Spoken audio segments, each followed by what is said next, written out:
Friends இங்க பாருங்க வாங்கிட்டு வந்தாச்சு கீரை. இது வந்து கத்தாழை கரெக்ட் வாங்கினேன். இது எப்படி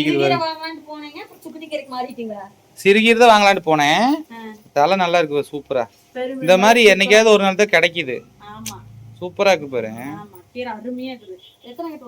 ஆனா எனக்கு ஒரு டவுட், நம்ம வீட்டுல எல்லாம் வளர்ந்ததுன்னா இந்த மாதிரி பெருந்தலையா வர மாட்டேங்குது. விவசாய தலையா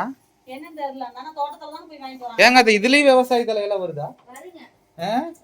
நம்ம வீட்டுல வளர்த்துறது சுட்டி சுட்டி விட சின்ன சின்னதா தான் இருக்கு. எங்க அம்மா வீட்டுல எல்லாம் இது பாருங்க எவ்வளவு பெரிய தலை. இது வந்து மணத்தக்காளி கீரைன்னு சொல்ல, சுக்குட்டி கீரைன்னு சொல்லலாம். இப்ப என்ன பண்ணிட்டு இருக்கிறீங்க?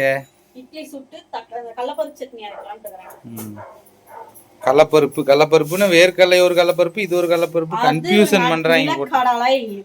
நிலக்கடலை வேர்க்கடலைங்கிறது இது பேர் கடலப்பருப்பா? எவன்டா இப்படி வச்சது பேரு?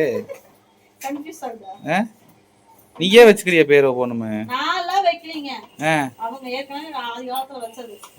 என்ன பாத்திரத்துல ஒன்னையுமே காணா? கொஞ்சம் பாத்திரம் கழுவுற கிடக்குது. அது போக அம்மா புலங்கறக்கு மட்டும் வச்சுட்டு மீதி எல்லாம் இந்த அண்டால போட்டு வச்சுட்டாங்க. ஓ, உனையாட்ட பைத்தியமாட்டு இருந்தா எல்லாம் நம்ப வேண்டியது. சரிப்பா, இன்னைக்கு வந்து நிலக்கடலை சட்னி, இந்த என்ன சட்னி, கடலப்பருப்பு சட்னி, இட்லி. சரி, நீங்களாம் என்ன சாப்பிட்டீங்கன்னு கமெண்ட்ல சொல்லுங்க.